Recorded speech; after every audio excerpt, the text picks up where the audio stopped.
नमस्कार.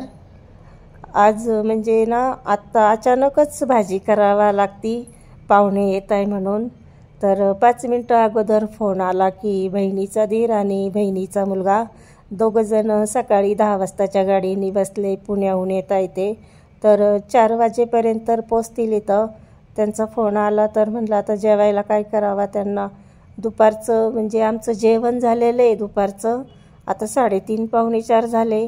पण चपात्या बघितल्या तर 5-6 चपात्या आहे शिल्लक, पण दुपारची भाजी काही शिल्लक नाही. म्हणून म्हटलं त्यांच्यासाठी पटकन काय भाजी करता येईल. तर दोघांसाठी मी असे 5 अंडे घेतले इथं आणि त्यांना फोडून चमच्याने फेटून घेतलं, एकत्र करून घेतलं, पूर्ण त्यांचा एकजीव करून घेतला चमच्याने असा. आणि चटणीला तेल थोडं जास्तच लागतं ना, तर 4 चमचे मी तेल टाकलं कढईमध्ये. अर्धा चमचा जिरे टाकते मी फोडणीला. आता मी 1-2 कांदे घेतले, 1 टोमॅटो घेतला बारीक चिरून चटणीसाठी, कारण कांदा जास्तच लागतो चटणीला. तर कुणी भुर्जी पण म्हणतात, पण आम्ही आमच्या घरात चटणीच म्हणतो, भुर्जी नाही कधी तोंडात आमच्या शब्द येत. तर कांदा पण असा मी अर्धवटच लाल केला आणि अर्धा चमचा हळद टाकली, 2 चमचे लाल मिरची पावडर टाकली काश्मीरी, चवीपुरतं मीठ टाकलं. तर कांदा मी अर्धवट का परतते, कारण अर्धा तेलात परतला जातो आणि आता अर्धा कांदा टोमॅटोमध्ये परतला जाईल. टोमॅटो एकदम गाळा करते मी असे, म्हणजे ते एकदम टोमॅटो असे नरम होऊन त्याचा रस्सा तयार होतो. तर बारीक गॅसवर असं 5-10 मिनटं ठेवते मी. तर टोमॅटो पूर्ण असे बारीक बारीक म्हणजे नरम झाले आणि त्याचा रस्सा पण तयार झाला ना, तेल आणि रस्सा दोन्ही मिक्स होतो, असा रस्सा तयार होतो त्याचा. आणि हे फेटलेले अंडे मी त्याच्यात टाकून देते आता.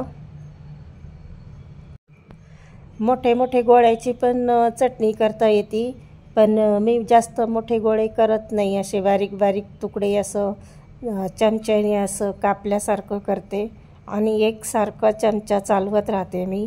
मग मोठे मोठे गोळे त्याची बनत नाही.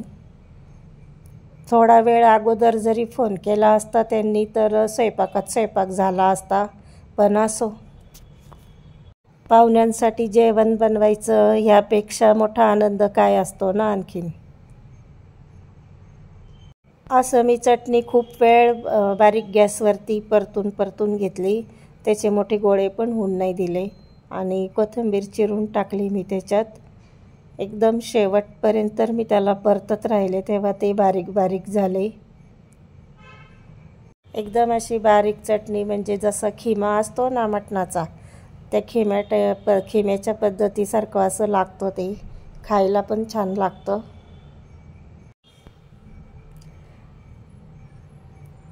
त्याच्यात आमची डॉग बेबी पण दुपारी जेवली नाही ती आज. तिला पेडीगिरी भिजू घालून ठेवली होती, पण ती काही जेवलीच नाही. कधी कधी आहे ना खूप रुसून बसती. तर मी चटणी करता करता आहे ना 1 अंडं पण तिच्यासाठी उकडायला टाकलं होतं बाजूच्या गॅसवरती, तर ते पण उकडून झालं. आणि आता त्या पेडीगिरीतच तिला ते अंडं मी फोडून देते, तिला जेवायला बोलवते. पण आता जेवती का नाही जेवती काय माहिती. जेवायला तर आली, पण जेवती का नाही. तुम्हाला माझे व्हिडिओ आवडले, लाईक करा, सबस्क्राईब करा, बेल आयकॉनला प्रेस करा.